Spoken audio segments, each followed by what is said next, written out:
I turned it off. Again, good evening, and thank you so much for joining us here at beautiful Windermere on the Mount Chapel, where we are hosting another inspiring evening of our 2013-2014 Religious Life Lecture Series of Campus Ministry, King's University College. My name, for those of you who don't know me, is Melissa Page Nichols, and I am the pastoral counselor with the Office of Campus Ministry. Campus Ministry and King's University College are very pleased to have with us this evening for our annual Christ the King lecture, Abbot Christopher Dillon of the Order of St Benedict at Glenstal Abbey in Ireland.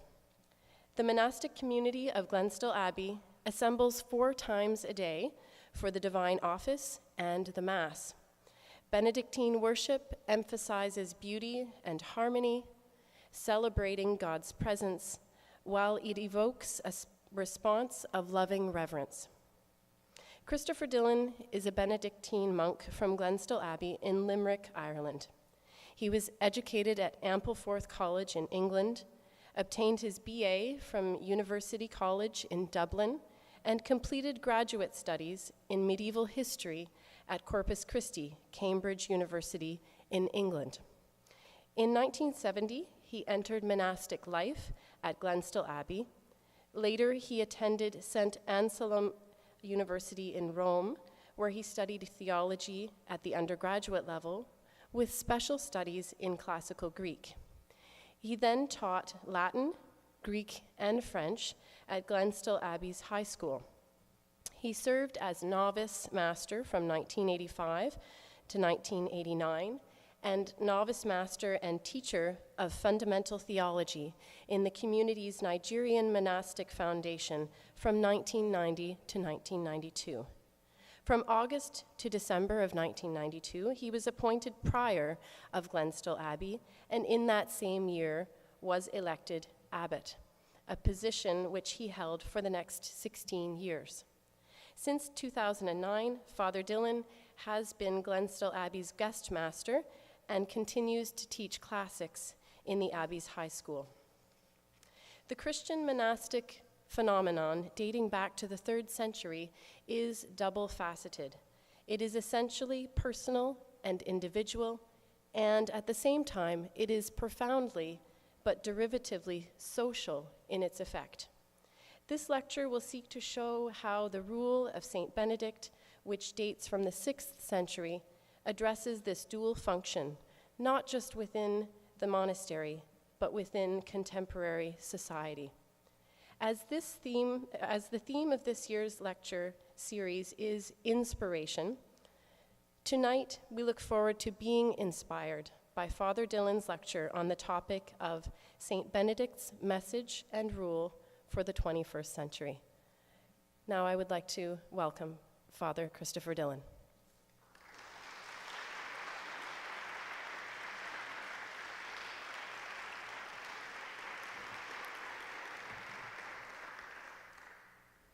Thank you, Melissa. I was beginning to think that you'd really said most of it for me. I'd better, I'm often accused by my brethren at home for speaking too quietly, so if I sound that I'm fading away, wave a hand at me or something, and then I'll try to perk up. I'm going to repeat, not to say rehash, something of what Melissa has said, even in that, to try to explain why I hold some of the views that I have. As Melissa suggested, I joined my community at the age of 22 when I was regarded rather vinegarily as being a late vocation at 22. Following education by Benedictine monks, as she said, in Ampleforth. And really that was, I'm still discovering how important that was for me. Those men are tremendous people. One of the finest of them you would be familiar with in the person of Cardinal Basil Hume, who was a good friend in the most discreet and effective way.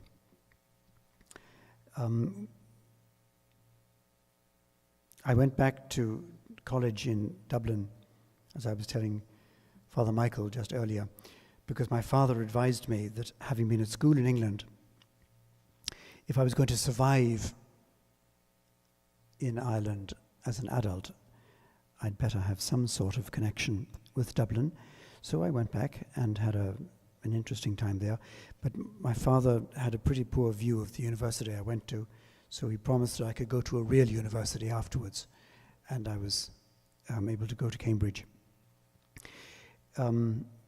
which really was an extravagant foray into historical research, of which I didn't do very much. I spent most of my time skating on the fens and meeting beautiful girls.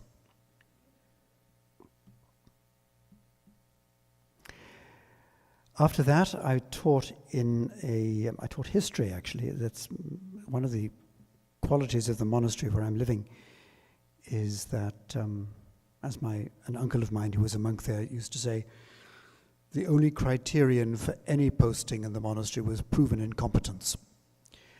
And so while I was competent to teach in history, I was appointed to teach everything else instead.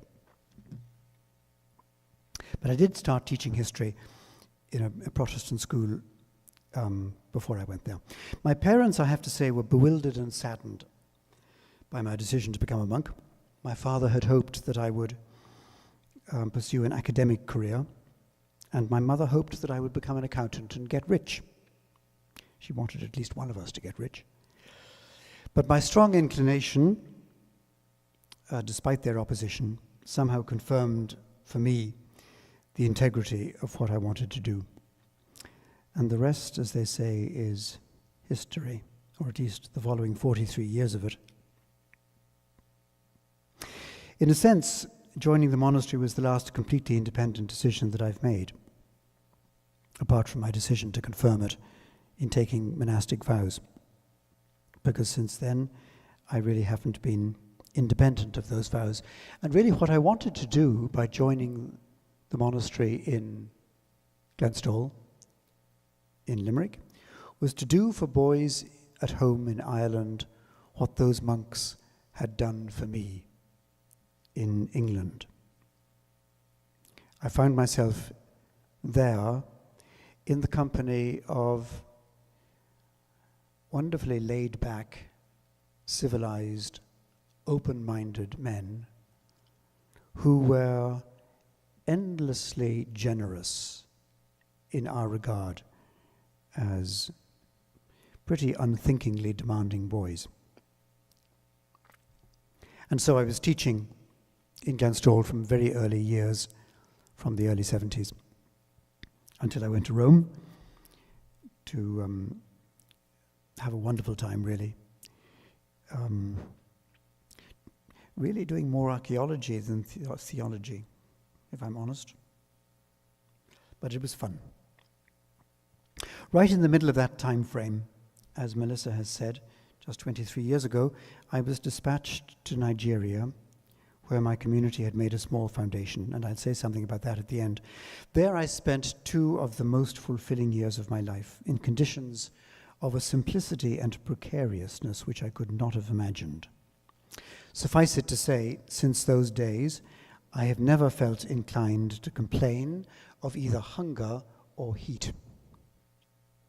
We were starving most of the time, and the heat was very often 44, 45 degrees Celsius in 100 degrees of humidity. On my return to Glenstall, after a few months as prior, I found myself catapulted into the abbatial seat.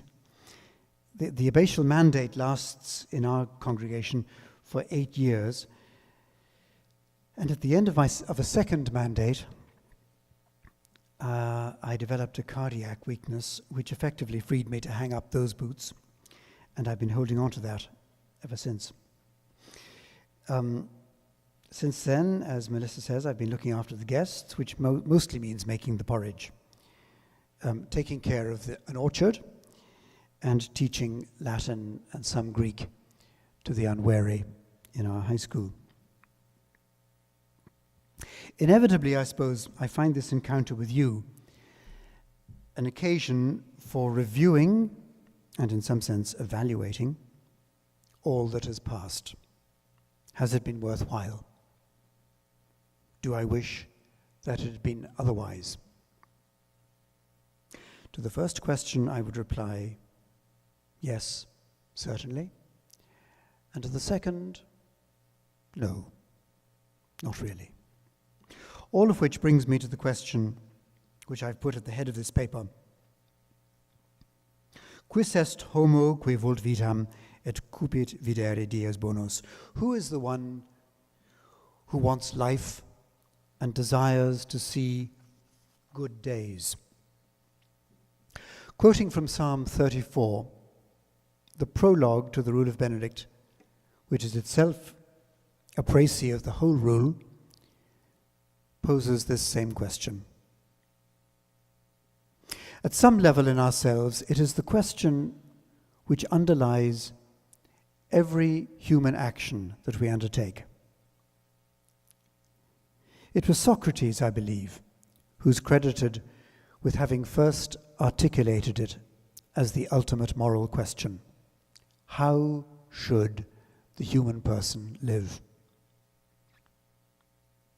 Most of what follows is a very Roman Christian response to that question. For Benedict of Nursia was very much a child of his culture and of his time. As such, he accorded great authority to tradition and to the wisdom of that tradition, particularly because he lived at a time of social and moral collapse when the structures of the 1,000-year-old Roman Empire were disintegrating around him at the end of the 1400s AD. The document, therefore, which has come to be known as the Rule of Benedict, composed early in the 6th century, has no difficulty in being derivative rather than original.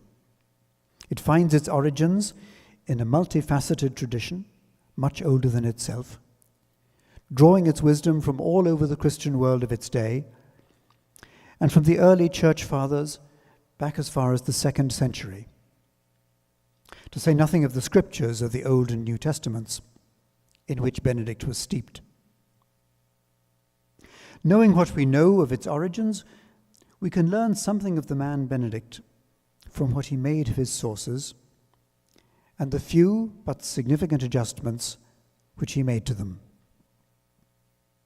As a youth, he had had experience of 2 trial runs at the ascetic life, which must have had some bearing on the ideas which he eventually committed to writing in his rule. We know that, having fled from a fairly depraved environment of student life in Rome, he spent some of his early years as a hermit, before being invited by the monks of a neighboring community to be their superior. Whatever had befallen him as a youthful hermit, he seems to have concluded that it was a lifestyle better suited to those of senior years and an experience that was longer than his had been. But then, as an enthusiastic young superior of the community which had headhunted him, as it were, he drew upon himself such resentment that he soon found himself the object of attempted murder by his adoptive brethren, who tried to poison him, an experience which must have given him pause. He therefore embarked on founding his own community. And obviously, he had experience upon which to draw, and probably fewer illusions than he might have had about what is possible to achieve in community life of even the most positively motivated. As we shall see, some of the best pieces in his rule constitute his advice to the abbot on the government of souls. as he calls it. The moderation of his prescriptions relative to the other rules for community life which were doing the rounds at the time was surely informed by this earlier experience, even if his text draws heavily from previously existing rules. Speaking very generally, the monastic spirit which Benedict inherited had grown out of the innately difficult Christian experience of persecution and hardship which had characterized the early church in the hostile world of the pagan Roman Empire. As this difficulty eased with the adoption of the new religion by the Emperor Constantine in the early years of the 4th century, the more heroically committed Christian found it attractive, even energizing, to recover some of that vanished hardship of earlier times by seeking out the so-called white martyrdom of the desert in Palestine and North Africa. Here, a variety of ascetic regimes replaced the challenge of persecution and offered the opportunity to engage in spiritual combat with the demons. The notion was that these had been expelled from the temples, which were generally turned into Christian churches, to the wastes of the countryside, the pagus, where the inhabitants were simply known as pagani. The English term pagan has retained only its moral sense in its current use. This was the world of the fathers of the desert, of Abbot Moses, who was a murderer in his early days, Abbot Arsenius, who had been a Roman senator, and others whose sayings or apophthegmata make for sometimes unexpectedly hilarious reading, and of Antony of Egypt, and the great Pachomius, who first organized monastic life and community in Egypt. It was also the context of the fathers of the highly sophisticated Greek-speaking church, the philosophers and theologians such as Origen, Basil, Gregory of Nyssa, Evagrius of Pontus, and Athanasius of Alexandria, to name only some of the better known. St. Jerome deserves a mention in that company, since he was very much involved in the monastic beginnings in Jerusalem and Palestine. But it was the admiration of Athanasius for Antony of Egypt and his biography of him which did much to popularize the monastic ideal in both East and West. Already in about 360, St. Martin of Tours had established a monastic center at Ligugé in Roman Gaul. And when he died in 397, it is said that 2,000 monks attended his funeral. So there were obviously lots of them round, and mostly living as hermits. Cultural and religious tourists from Western Europe, most notably the monk John Cassian, brought back with them reports of this heroic, not to say colorful, heroism. While he formed a community near Marseille in France, St. Honoratus established at much the same time at Les Reims, way up on the Italian border, a community which was to outstrip all others in Europe for its reputation for holiness. From the early 400s, this island monastery off the coast of Cannes, which is known for much different things at the moment, became a center of a severely disciplined spirituality, which was probably better suited to Egypt than to the northern Mediterranean. And indeed, even Patrick of Ireland is thought to have spent some time there before beginning his mission to the Irish in 432, where the desert regime that he brought back with him was even less suited to the climate of the North Atlantic. There is an 8th century chapel on Les Reims, still dedicated to the memory of Patrick.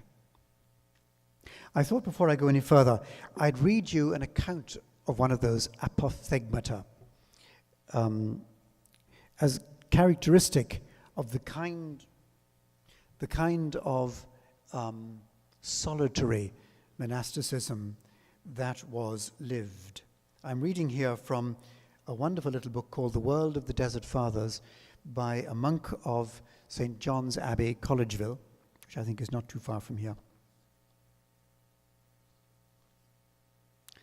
There is the monk who was attacked by lust, but we leave him behind. One of the fathers related, there was a devout scholar from Theophilus, that's to say Antioch, who pestered a hermit, urging him to receive him and make him a monk. The old man said to him, "If you want me to receive you, go sell your possessions and give it to the poor, according to the Lord's commandment, and then I shall receive you." He went away and acted accordingly. After this, the hermit said to him, "You have another precept to keep, that you do not speak." He took heed, and for 5 years did not speak. Some people began to praise him. So his abbot said to him, "It is not good for you to be here. I will send you to a community in Egypt." And he sent him off. When he sent him, he failed to say whether the monk was to speak or not to speak. So he continued to obey the command and did not speak. The abbot who received him, seeking to attest to determine whether or not he was mute, sent him on an errand while the river was in flood, so that he would be forced to say, "I cannot cross it." He sent a brother after him to see what he did. As he approached the river, he knelt down, being unable to cross, and behold, a crocodile came and took him up and bore him across to the other side. When he had performed the errand and returned to the river, the same crocodile again bore him back. The brother who had been sent after him, having come along and seen this, told the abbot and the brothers, and they were astonished. It happened some time later that he died. And the abbot sent a message to the old man who had sent him, saying, "The man you sent to me may not have been able to speak, but among us he was like an angel of God." The hermit then replied, saying, "It is not that he was unable to speak, but obeying the command which I gave him at the outset, he remained silent." And they all marveled and gave glory to God. That's one of the milder stories. There are many others concerning ladies, which would be not suitable in this company. Codes of discipline made their appearance in Italy too, in the 4th century, and it is one of these, the so-called Rule of the Master, which Benedict seems to have used as the basis for his rule. The master, with whom I've only a sketchy acquaintance, is wordy and convoluted, given to lengthy asides of sermon length, and sometimes gross detail. For example, he counsels the monks against spitting during the recitation of the office and picking their noses. At least not to flick it in front of you, because there is an angel in front of you bearing your prayers to the Lord, so flick it behind you. Needless to say, Benedict finds it unnecessary to include these details. As I suggested earlier, it's by drawing comparisons with his sources that we learn something of the mind of Benedict. Himself an Italian from the town of Nursia in the mountainous country to the northeast of Rome. In fact, the degree to which he fillets the master's loquacity while retaining the essence of his teaching suggests both economy of thought and practicality of mind. All this shot through with remarkable insight into the human condition, respect for the individual, and compassion for what he calls weakly souls, this last in the context of administering punishment, when the abbot is reminded that his task is not a tyranny over the strong, but the care of weakly souls. But I'm jumping ahead of myself. A first and general comparison which I would draw between Benedict and his sources is his practicality and moderation, as opposed to, for example, the competitive spirit of his forebears. Wonderfully typified, by the way, in a film called Simon of the Desert by Luis Buñuel, if you have the opportunity to see it. It's all about Simon Stylites on his pillar, eating a lettuce leaf twice a week because he discovered that the neighboring occupant of the neighboring pillar ate a lettuce leaf 3 times a week. It's all about outdoing the opposition. And the master, indeed, in his rule, seems to encourage this kind of ascetic competition with a view to promotion in the pecking order in the community. But Benedict decides, for example, to establish the order of the brethren according to the very hour of their arrival in the monastery, with absolutely no regard for the criteria of precedence which the secular world might recommend in terms of age, dignity, or social status. As one of my colleagues constantly reminds me, I was arriving into the monastery at the age of 22, as I say, with my degrees and my university experience and all the rest of it. And we were told, I remember, not to arrive before 3 o'clock in the afternoon. This other guy arrived at 1 o'clock and had a picnic on the games fields. And he therefore arrived early. He was a 19-year-old who had just left school. But as he reminds me, he's been my senior ever since.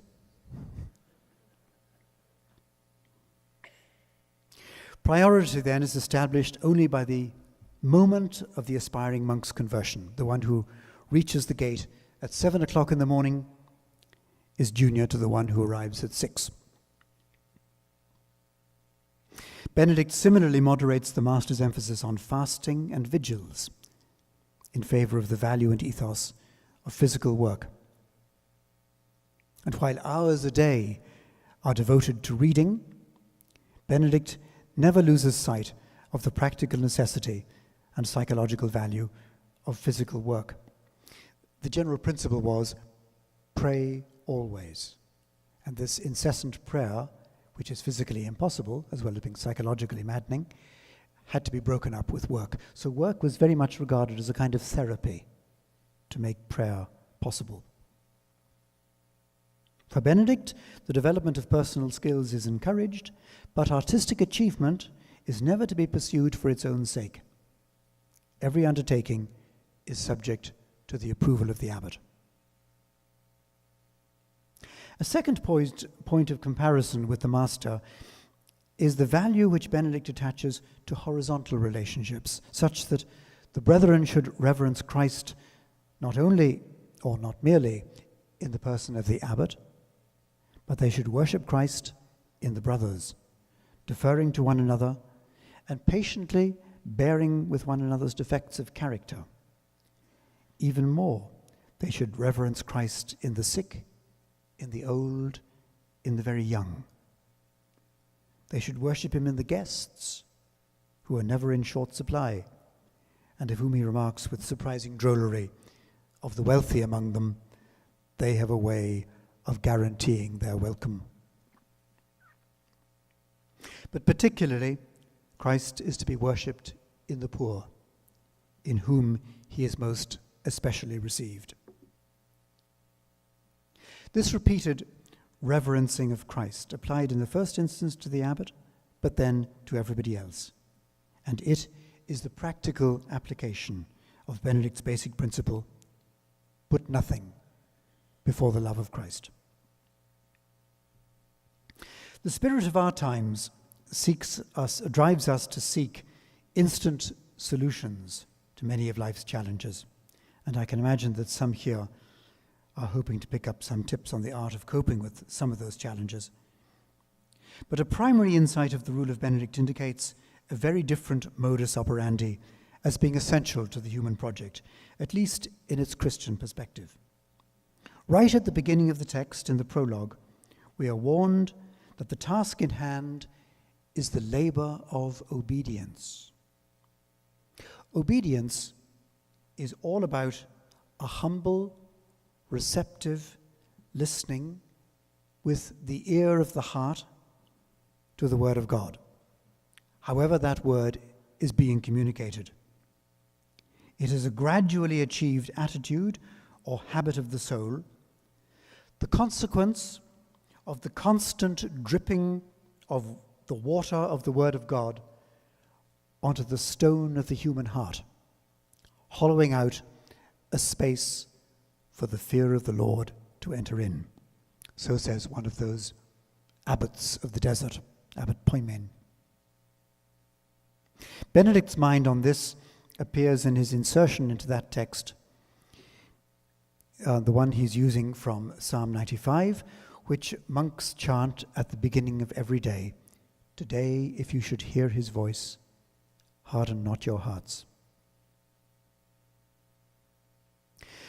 Listening for God's word with consequent restraint in speech and general conversation is not only the mark of the monk, it is the precondition of the monk's life project, which is doing the will of the Father.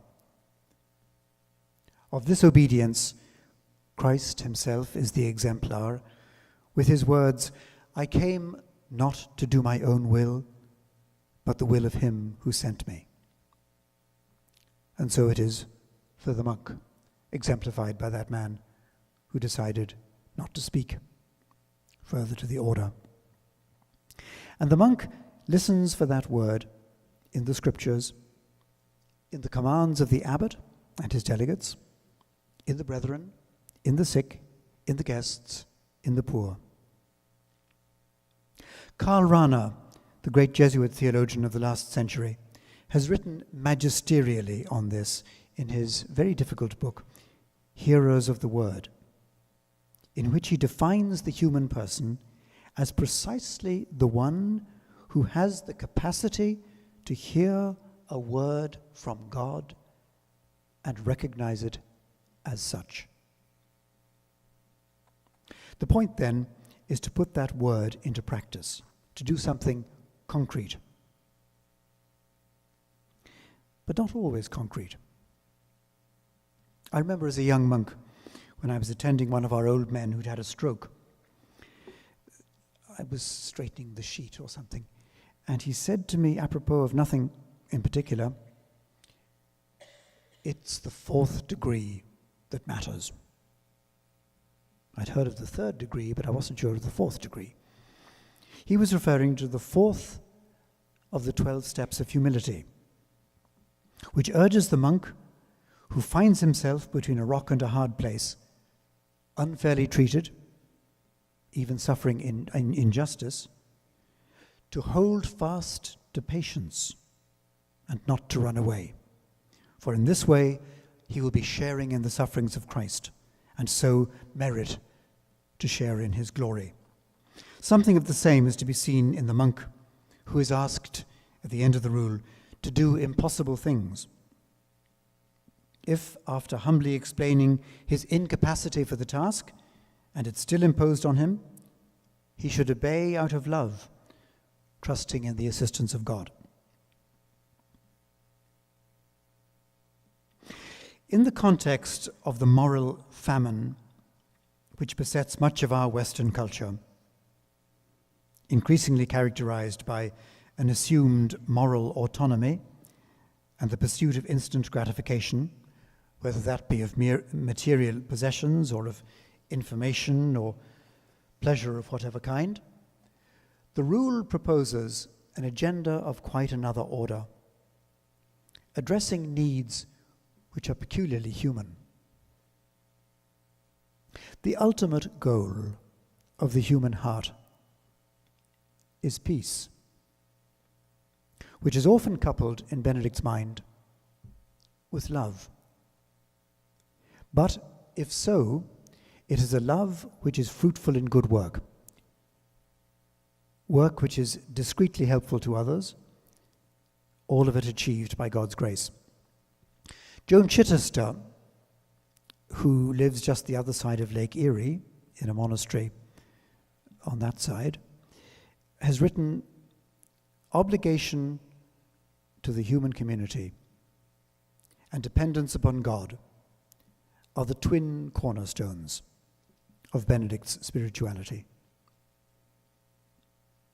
At this level, it's clear, the program for the monk is the program for every Christian, which is why I dare to stand here and speak to you about Benedict's rule.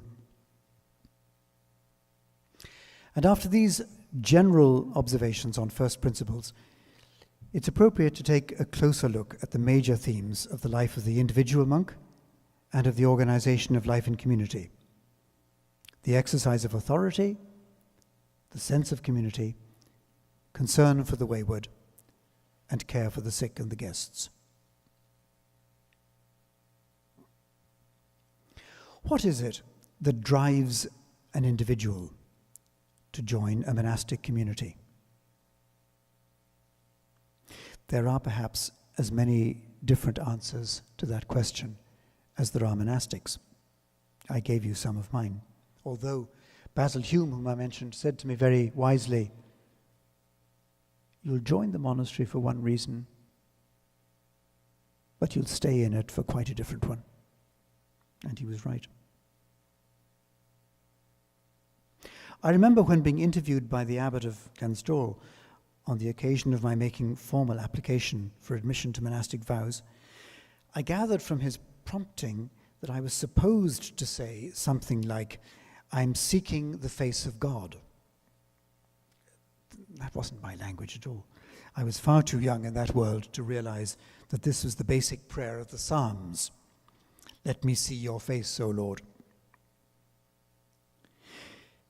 But it is another way of saying, I acknowledge that I am a creature of infinite desire, a finite creature of infinite desire, and only the infinite will satisfy me. Only the passing of the years has taught me the profundity of that notion. And it is very much with that in mind that Benedict, even in the prologue to the rule, identifies the monastery as a school for the Lord's service. It is a place providing the environment for the reformation of the individual so that he or she may be sufficiently gentled, weaned away from self-will, so as to be able to hear receptively what the Spirit is saying to that soul. I remember that was particularly what horrified my father most about my joining the monastery, that I would be forever abandoning my personal project for life, my self-will. I think he misunderstood what Benedict was talking about, but I remember that one. The psalm verse, which I've already quoted, "Today if you should hear his voice, do not harden your heart," is the leitmotif for the rule, as for the life of the monk. But it's every bit as applicable to the invitation to life of every human being. So that, and this is the important thing, that his or her desiring can be so educated as to direct itself towards that ultimate joy. That's a notion of which we have learnt, I suppose, since the Soviet world, to be somewhat cautious about the notion of being re-educated. I've just finished reading a novel by one of our former pupils about brainwashing in Russian hospitals, where the mind was cleaned of un-Soviet ideas. That hearing and its listening begins with prayer, in the chanting of the psalms in the choir, in the quiet of the night and the early morning hours. It continues with Lectio Divina, the meditative reading of Scripture, usually of the sequential books of the Old and New Testaments, where Benedict goes so far as to advise which books should be read or not read at particular times of the day, in the interests of peace of mind and a good night's sleep. He doesn't at all approve of reading the Pentateuch or the Book of Kings during the night, during the evening hours, because there are stories. Some of them not entirely recommended. This reading, as being formative of the mind and heart, is recommended to occupy a substantial chunk of the day, 2 hours in the morning and 2 in the evening, a recommendation which is honored, I suspect, in the breach rather than actually in the life of many monks. But its priority in Benedict's thinking is significant and should give us pause when we consider the time that we give to television or the internet in the course of our average day. The challenge here is the balance between the need to be well informed about the world around us and the need, as disciples of Christ, to nurture our relationship with the Spirit, which He has sent into the world for our guidance, through the maze of issues which life throws up at us. After prayer and Scripture, there comes the everyday fact of work and the occasional adherence to the wishes of the abbot, the officials of the monastery, the needs of the family, as it were. The idea is that, instructed and fortified by the Spirit, one is in a better position to deal with the hard facts of life. And these sometimes involve the necessity of earning a living.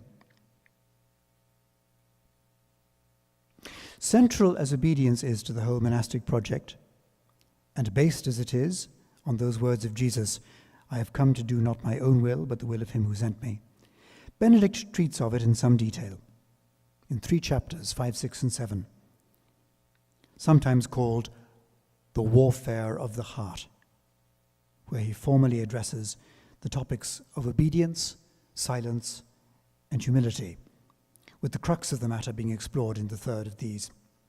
Humility is a term which many of us find difficult to deal with. But given its Latin provenance, it can be just as well translated groundedness. That is to say, being at one with the truth of our situation. A truth which is achieved by degrees. In a nutshell, it is all about being aware. Aware of God, aware of our situation before God, to whom our every thought and deepest desire are transparent, and learning to conduct ourselves accordingly. Indeed, our desiring faculty, our will, as the driving motivation for all our human activity, leading us further even than imagination can carry us, is the core in us which needs to be educated and trained in the laborious climb up those 12 steps of humility. The genius of Benedict's rule is his yoking of these 2 elements, obedience and desire, in the same harness. It's an ascetic version, if you like, of Plato's harnessing of the intellect and the will as the 2 horses drawing the chariot of the human mind. While the goal of the exercise is the education of desire, such that it will lead the soul to God, the workings of desire deserve careful consideration. The tragedy for many of us, as C.S. Lewis has put it, is that our desire level is set too low on goals such as sex, wealth, and social recognition. And this is the important thing. Real desire, this is written for me by someone called Norveen Vest in a book called Desiring Life, which I highly recommend. Real desire is longing for something that does not so much satisfy us as expand our capacity for satisfaction, which suggests a fascinating glimpse of the possibility of eternal joy. I've often wondered, eternity is a very long time. How on earth are we going to avoid getting bored in heaven? We can't forever be singing Alleluia or whatever it is. But if the satisfaction, at least if the experience of every desire is merely the carving out of a further capacity for desire, that raises interesting possibilities. And so Benedict too writes at the conclusion of his prologue, "As we progress in our monastic life, our hearts shall be enlarged, and we shall run with unspeakable sweetness of love in the way of God's commandments." In many ways, all this is a practical application of that awesome dictum of St. Irenaeus in his treatise against the heresies. God has become a human being so that human beings may become God.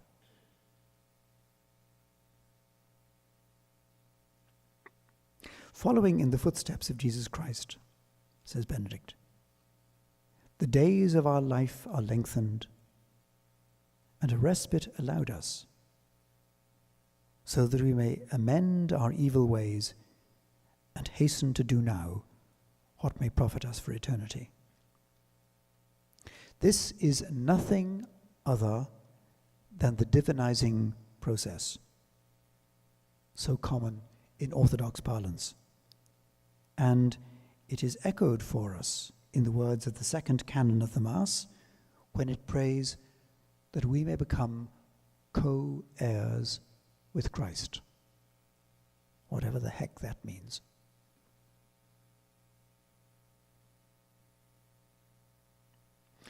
Practically, all Benedict's monastic life was experienced from the point of view of the abbot.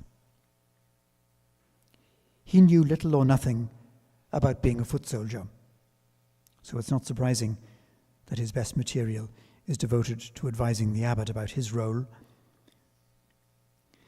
the task which he approaches at the same time with great delicacy and care. And certainly, I was aware as abbot of reading his advice with a very different pair of eyes from my younger days. His guiding principle is that the abbot should profit his brethren rather than preside over them. The Latin phrase prodesse magisquam praese captures the subtlety of the vocabulary. Equally well, he should so arrange matters that the strong have something to strive after, while the weak do not draw back in alarm. He should strive to be loved rather than feared. And an interesting psychological detail is the advice to him that he should not be a worrier, nor too suspicious, or he will never be at rest. In fact, in this connection, the manner of community consultation and discussion is of interest. While the Rule of the Master recommends consultation within strict limits, Benedict's advice to the abbot is, Do all things with counsel, and you will not repent of your decisions. Benedict invites everyone in the community to speak, particularly paying attention to the young, to whom God often reveals the better course, because Daniel judged his elders. But then, having heard what the brethren have to say, the abbot is to take counsel with himself and decide the matter as best he may. The practicality of Benedict's delicate sensitivity is nowhere better expressed, I think, than in his introductory remarks on the chapter on the measure of drink which the brethren should have. He starts off, everyone has his proper gift from God. One after this manner, another after that. And so it is with some misgiving that we determine how much others should eat or drink. Nevertheless, keeping in mind the needs of weaker brethren, we believe, and he goes on to describe what he regards as suitable, observing that there should always be a choice of dishes, so that if a man cannot eat of the one, he may make his meal of the other. And there's a charming detail with regard to the measure of drink, where he writes, "We do indeed read that wine is no drink for monks. But since nowadays monks cannot be persuaded of this, let us at least agree to drink in moderation." And so he prescribes a hemina of wine for each every day. As you can imagine, an inordinate amount of ink has been spilt on trying to establish what exactly a hemina may be. Further to all that, when commenting on the various times when the meal is to be had, allowing for the canonical fasts, he adds of the abbot, "Let him so arrange and ordain all things that souls may be saved, and that the brethren may do their work without justifiable grumbling." When you compare that kind of concern, he has a whole chapter on food and a whole chapter on drink, with somebody like St. Columbanus, the Irishman who was doing the rounds at the same time. He has one single sentence to deal with the physical needs of the body. When it comes to intake, he says simply, "Sit vilis et vespertinus." Let it be cheap and late in the day. Full stop. Needless to say, the rule of Columbanus didn't last very long. But even while the general norms of life are laid down, they may have to be applied with different emphases, because people are different in their gifts, in their strengths, in their weaknesses. And the abbot is told he must adapt himself to the temperament of each, so that he may win souls, cajoling one, reprimanding another, pleading with yet another. Even in the matter of punishment and major sanctions, the abbot is to see to it that the brother in trouble has someone to look out for him, as he says, quasi secrete, as though in secret, as though the abbot didn't know. But the abbot makes sure that somebody does it. Typical of that, I'm suddenly reminded of the man who was abbot of Ampleforth when I was a boy there, an Irishman, in fact, Abbot Herbert Byrne. The novice, there was one particular novice who was always late ringing the bell for the office.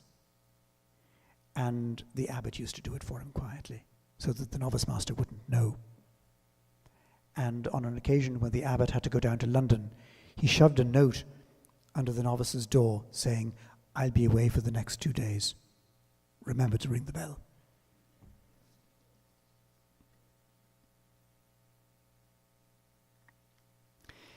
Anyway, quasi secrete. He was to do all that in case the brother who was being punished should be tempted to give up and leave the monastery. So, while hating evil-doing, the abbot should always love the brethren. The portrait here is of one who is not just a spiritual guide and father. He's also the wise physician with a care for fragile individuals, for whom he has to be prepared to render an account on the day of judgment. Herein, I think, is to be found those qualities which claim for Benedict the epithet Doctor Humanissimus, the most humane doctor.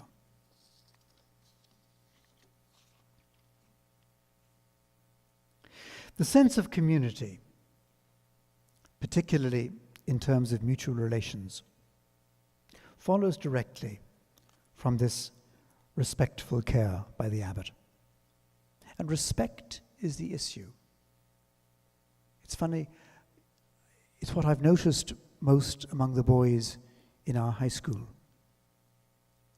From the smallest age, they find themselves being treated with respect by the staff, and they learn to accord that respect to one another.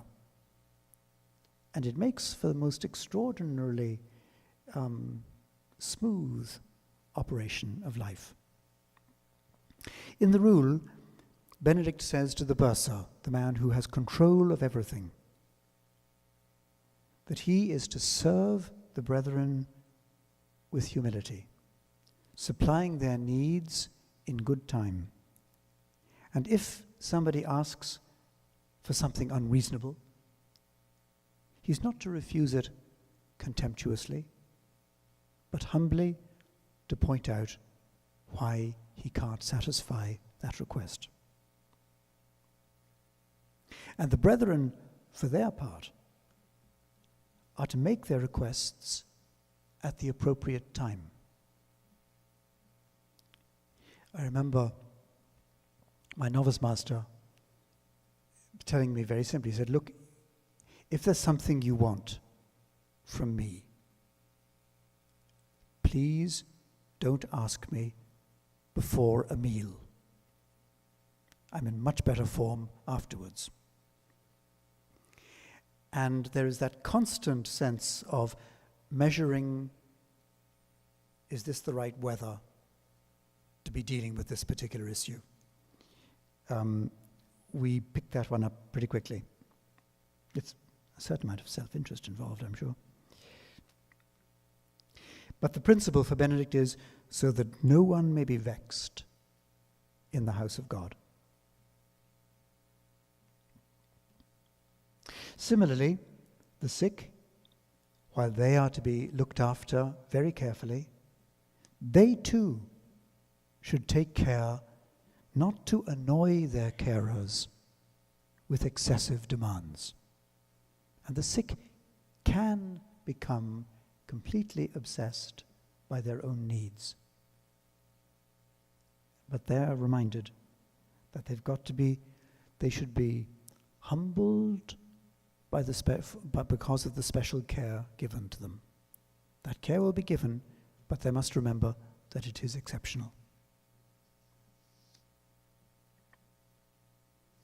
At the meals of every day, all are to take it in turn to serve.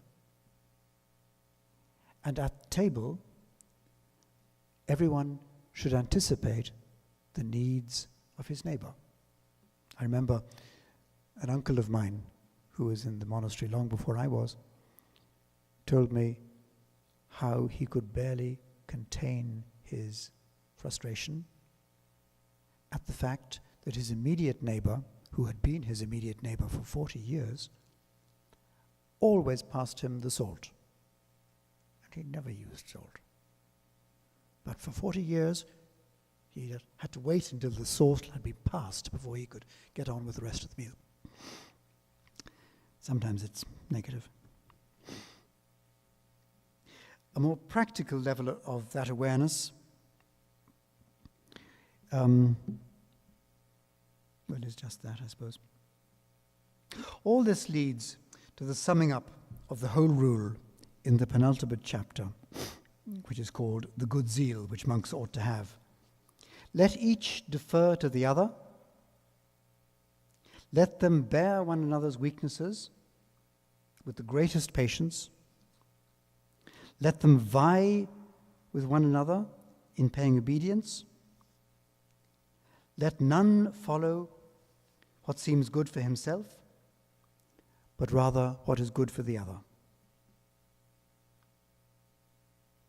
And not the least in all of this is the role of silence, where we are, as it were, to spare one another the irritation of our chatter.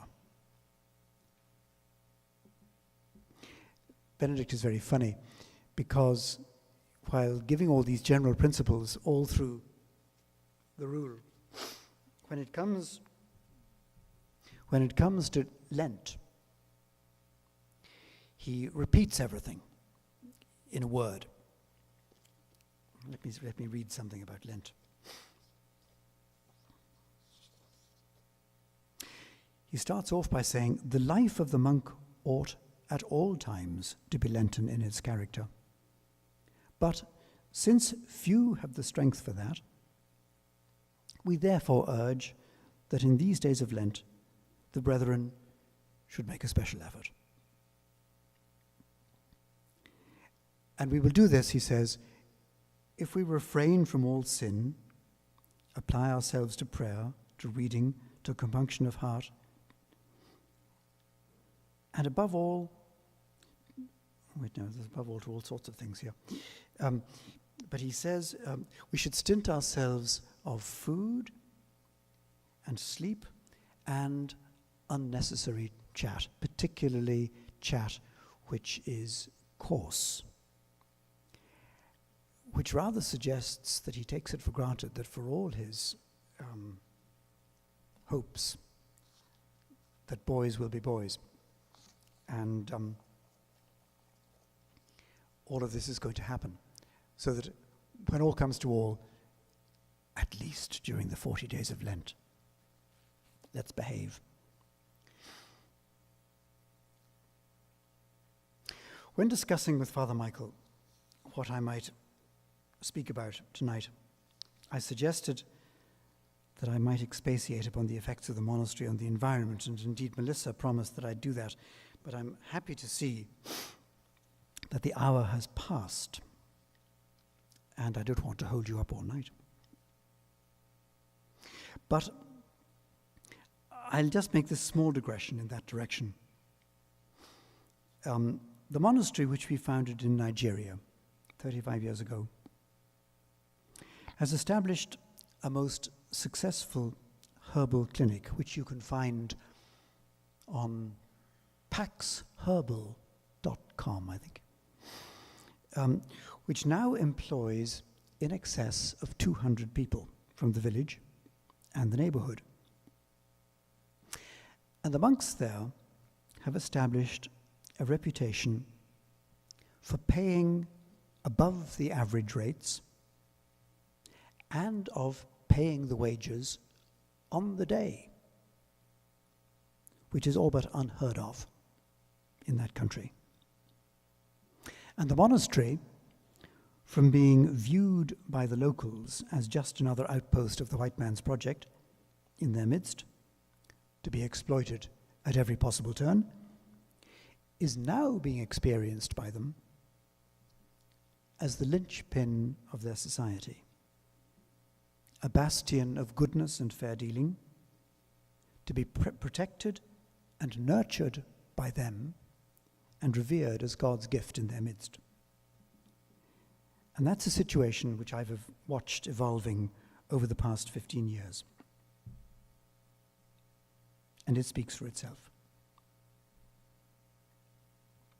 40 years ago, when I was teaching in that Paka Protestant school before joining the monastery, I was asked by the Anglican chaplain there to give a talk about the monastic project which it had leaked out that I was going to undertake.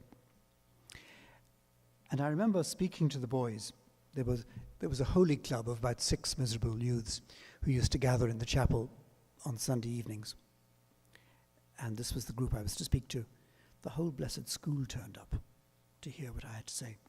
They were absolutely fascinated that one of them was going to become, that I was to become a monk. And I remember saying something to them about the monastery, long before I joined it, the monastery being something like a reservoir of holiness for the neighborhood, such as to oxygenate that neighborhood, if I can mix the metaphor. 40 years on, and with rather more experience, I find that analogy still acceptable. Something about the monastic place and the space which it creates around itself makes for a sanctuary, a place apart, different, safe, even holy, a place of prayer. I found that to be the case both at home in Ireland and in Nigeria. That same space providing an oasis of the spirit. Again, Joan Chichester, who should really be standing here instead of me, I can tell you. It would have been much easier to row her across the lake than to fly me across from Ireland, goes so far as to say, monastic spirituality is not primarily for the sanctification of the individual, but more to bring to the wider community an awareness of the dimension of the divine in our midst. I'm not sure that I agree with her entirely, but it's significant that a woman such as she should express herself in those terms. I incline to the more individualistic view that the community depends on the individuals that give it existence, specifically of the individuals of whom the Irish poet W.B. Yeats seemed to be thinking when he wrote, "The intellect of man is forced to choose perfection of the life or of the work, and if it choose the second, must refuse a heavenly mansion, raging in the dark." And yet, a community is always greater than the sum of its parts.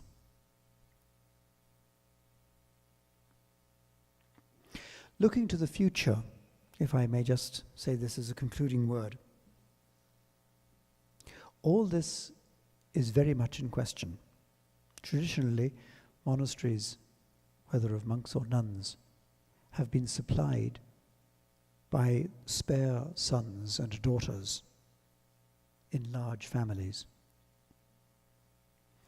And in Europe, and I think here on the American continent,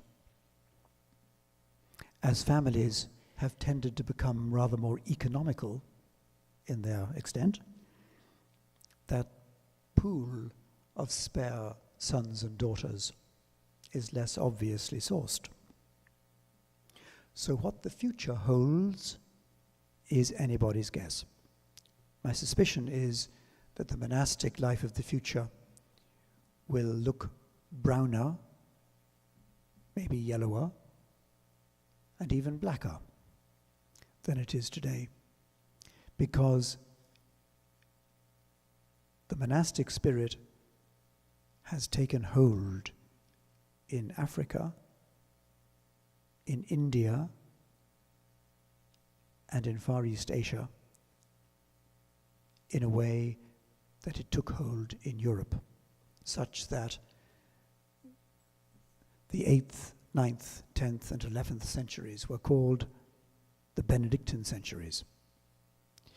The monastery of Cluny, which was founded in 910,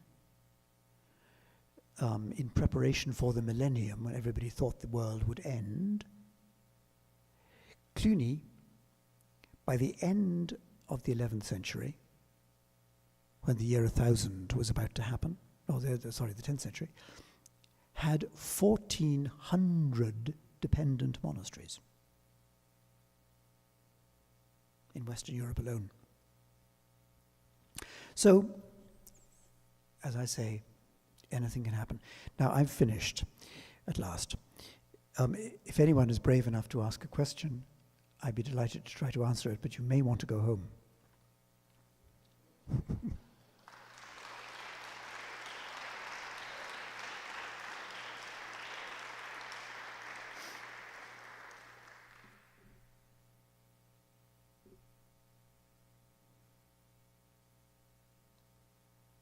Yes.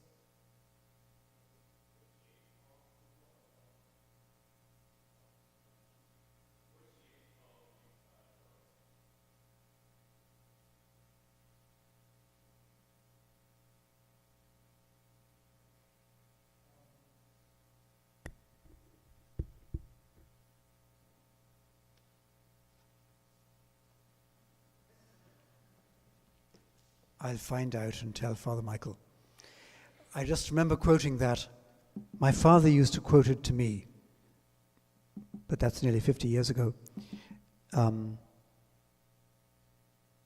It's a short one.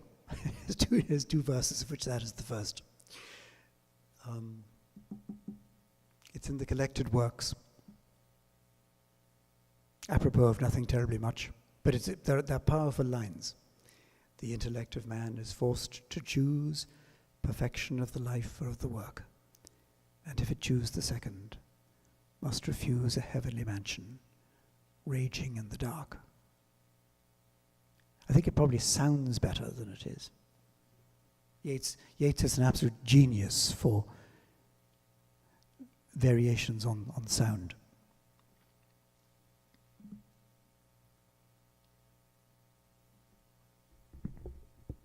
I know from my visits to Glenstall that there are many people from around the world that come and spend time in the community.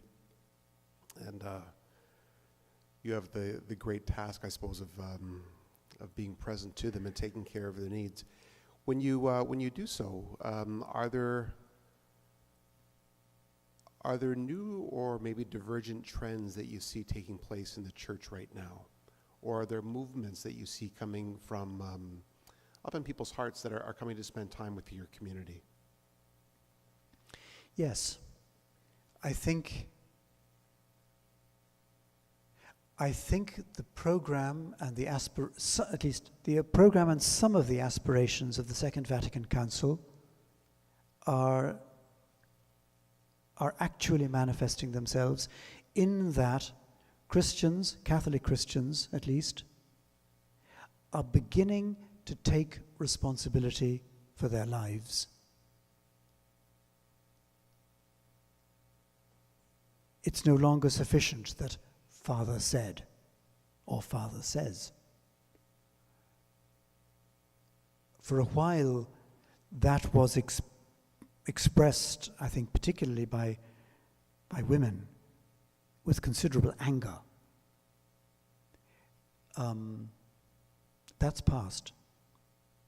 And there is now a definite sense of empowerment,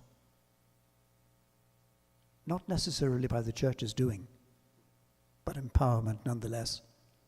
I think it's a coming of age and a discovery of the real meaning of responsibility. That I stand before God and that God is interested in me.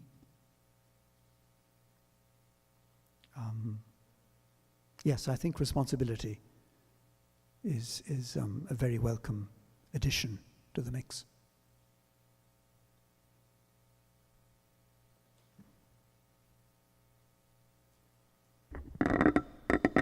I just have a quick question, Father Prior. Again, I'm at an age where I'm looking at my life in the rearview mirror, and I go way back before the Vatican Council. And again, from a second, third generation Irish Catholic. And to tell you on the truth, on reflection, I really feel I was brainwashed by the Irish Catholic culture here in Canada that was brought over. by my ancestors. And I was raised in a Eastern Ontario rural community where the Irish Catholic were more concerned about their prejudice with the Protestants. And I could read the signs of the time even then. And thank God I had the opportunity to go to live with Protestants, Holiness Movement and Baptists, because that drew me out of my prejudices. But I often wonder, as you mentioned, in the sense of looking at our situation today, I really have to look at my past to know who I am. And I really fear that there was a time in my life when I was really screwed up by my Irish Catholic culture. And Ireland is seen as a Catholic country, is that right? Seen, yes. Yes. The same as we see Latin American church, the Italian church.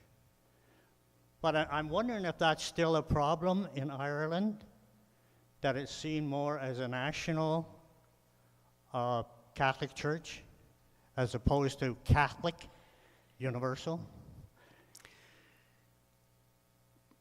The problems in Ireland are many and various, but that's not one of them. There are so many ways of responding to what you've just said. My own father sent me and my brothers and sisters away from Ireland to go to school in a more liberal, open-minded society because he so despised the narrow-minded prejudices that closed in them, that they post-dated his education, but he could see what was happening. And his advice to me as a young man was, get out. You'll never be allowed to thrive here. That's changed. That's changed. And the shape of the church of the day had to be destroyed. And thank God it has been. We're still, though, in a state of destruction, and the new thing hasn't grown yet. But something is growing.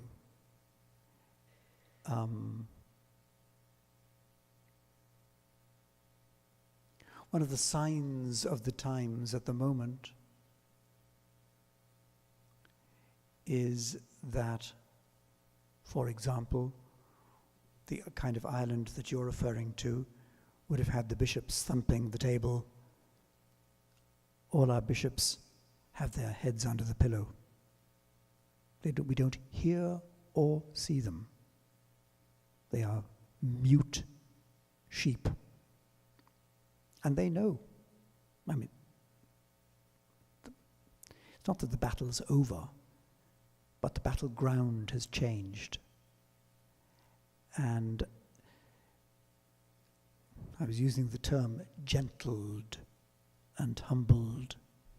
There's a lot of gentling and humbling going on, I can tell you. And it's for the good. If I may say so, I think always looking back, it's healthier somehow to accept that whatever has happened is not able to be changed, but it has something to do with providence. And in its total context, providence is kind. The individual bits of the pattern of the tapestry may be difficult and painful, but it's over. It's gone. It's done. And subsequent generations can benefit. When you speak about the Catholic image of Ireland, of Italy, even of France as it used to be, I remember we used to bring the sort of 15-year-old boys on a camping trip in France. One morning on Sunday, gathering the boys, herding them off to go to Mass somewhere, one of our lads was complaining to the tent next door of a French family they have to go to Mass. And the reply of the little boy in the next tent was, "Enfin, nous sommes catholiques, pas fanatiques." We're Catholic, but not fanatic. And it's Mass is for fanatics. And I think, it's the Archbishop of Dublin, the present Archbishop of Dublin, who is a very controversial figure among his clergy, but very well thought of by the press, which is not necessarily a recommendation, was reported, whether rightly or wrongly, some time back, as having said, since 80% of the population of the Archdiocese of Dublin no longer regularly attend Sunday Mass, it can no longer be the rule that failure to attend Sunday Mass is mortally sinful. So at a stroke of the pen, he cancelled Sunday obligation, at least the obligation for every Sunday. And it's another of the interesting changes, that it's my generation and younger see absolutely nothing incongruous about going to Mass occasionally and going to communion regularly and going to confession never. So I don't think it's made much difference to God. At least it's no skin off his nose. I hope this will encourage you and everyone here. About 13 years ago, my marriage broke up and I was in a terrible state.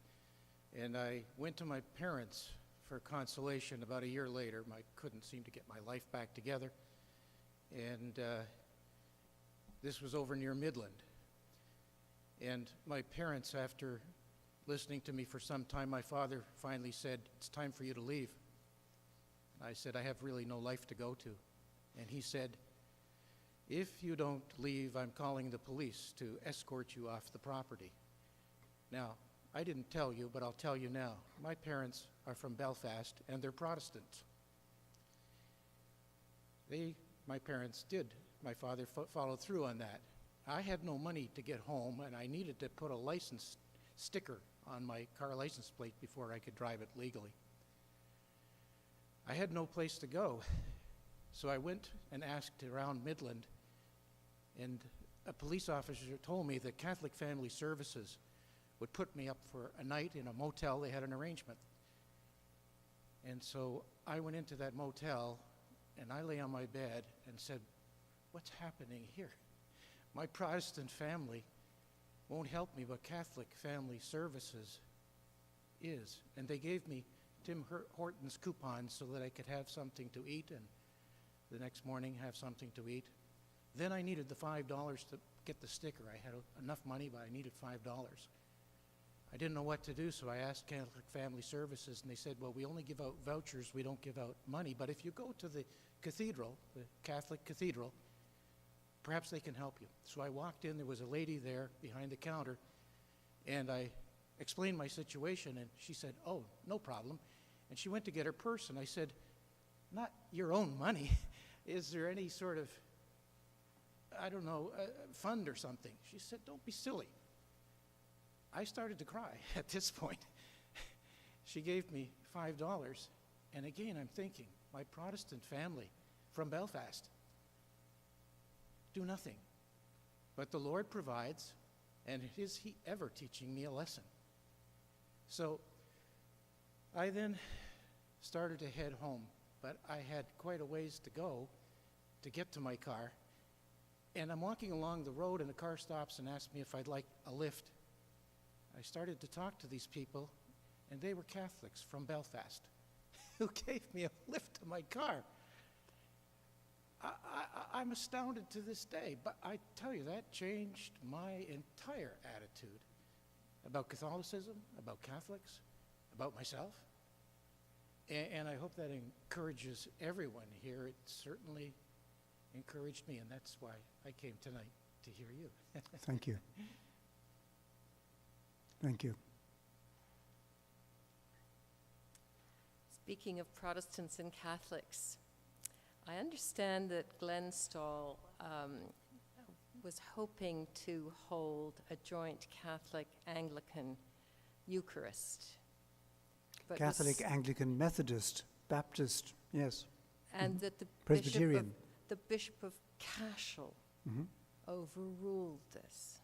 Well, to be fair, the Archbishop of Cashel had to give his permission, which he actually has the authority to give, but he doesn't understand that he does. He's not a liturgist. To what extent do you think this was a religious decision, and to what extent might it be a political one? Oh, it wouldn't really be fair of me to judge. He's an old man. I wish he'd had the... He doesn't have that breadth of vision, really.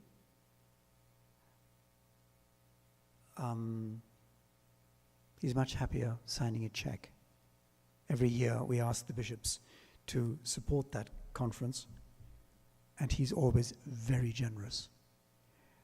But he's not going to push the boundaries. And again, he doesn't seem to understand that the instruction of 1995 actually gives him the authority to allow that to happen. Is this an ecumenical conference? Yes. Yep. Well, But for heaven's sakes, the Archbishop of Dublin of the day, not the present one, when I became abbot, invited me to Dublin specifically to tell me that he wanted to give me carte blanche to attend any ecumenical gathering in Dublin, just like that. And I was invited by Trinity College, which is a Protestant university, to preach at their Eucharist in the week of prayer for church unity. And I thought, out of courtesy, that I should tell him. And I was nearly blown out of the water. And all I was doing was, I thought, acting on the carte blanche that he'd given me and doing him the courtesy of informing him. But what I didn't appreciate was that there is a law of reciprocity involving the Eucharist. That is to say that I, as a Catholic priest, can take part in an Anglican service only to the degree that we in the Catholic Church allow an Anglican minister to take part in our Eucharist. So, having been advertised as the preacher, they had to change at the last minute. And when I began to make a protest to the Chancellor of the Archdiocese of Dublin, he as much as said to me, read my lips, ask a silly question, you'll get a silly answer. i.e., don't ask, just do it.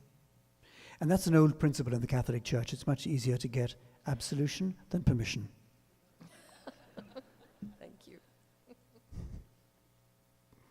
It's also true of monastic life. My question is technically about educating young people. As you can probably realize from my accent, I grew up in Ireland, the best part of Ireland, Northern Ireland, southern geographically. I was taught my religion perfectly. I had to go out into the world and learn somehow to become a Christian, to become a true Christian. I've raised 7 children. One of my youngest children recently, well, 2 years ago, decided to become a Baptist. And I am amazed what she has learned through her church. She can quote me the Bible, which I cannot quote other than from the Sunday Missal. So what I'm saying is my Catholic education was not around reading the Bible. It was do this, do that. Your body is inviolate. You're a sinner. Today, how are we teaching the young people so that they may stay with us, grow with us, and above all, lead Christian lives? Tough question. Very. I think we're not doing it, is the short answer. Yeah. I think in the Catholic Church, certainly I can speak only very partially, even for the Irish situation. The gravity of the situation hasn't been acknowledged at all. And I think the time that it is taking for the ecumenical thing to advance is relative to the reluctance on our part as Catholics to appreciate the riches contained in the other Christian denominations. And their show of Christianity, too. I fear a lot of Catholics are not good Christians, and it's really because how we were taught. We were taught our religion prior to being taught how to act. Oh, well, yes, I mean, but that's an old saw. I mean, Gandhi famously is quoted as having said, he has no problem with Christ. It's just Christians he can't cope with. That's right. Thank you.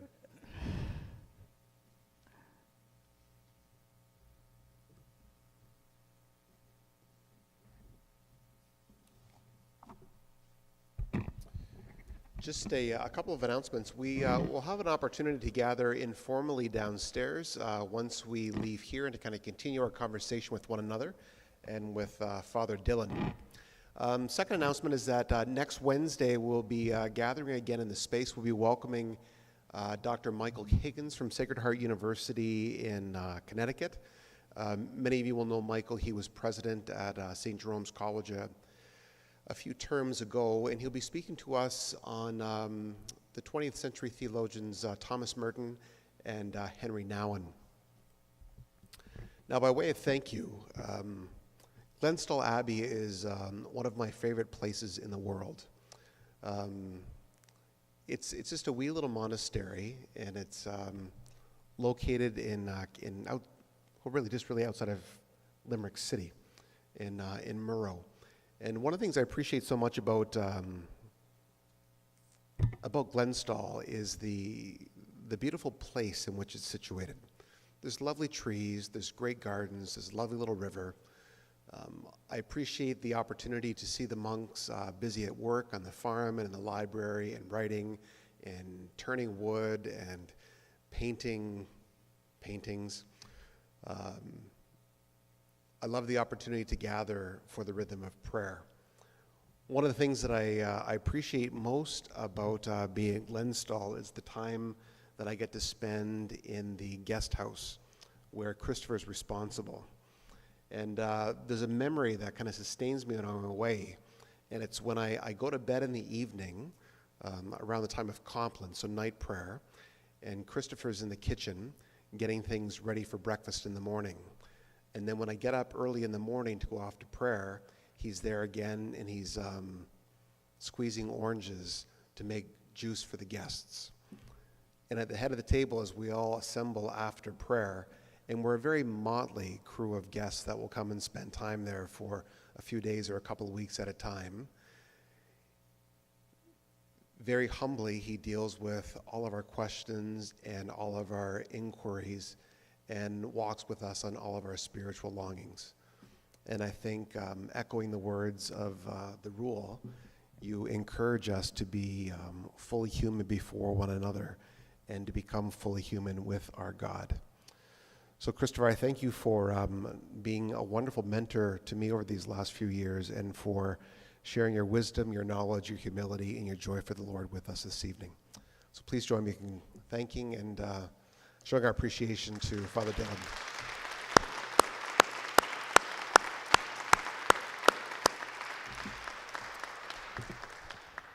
So again, this evening, everybody is certainly welcome to leave the space now. We've got some refreshments, some coffee, and some sweets downstairs, and we hope to be able to spend some time with you for the rest of the evening.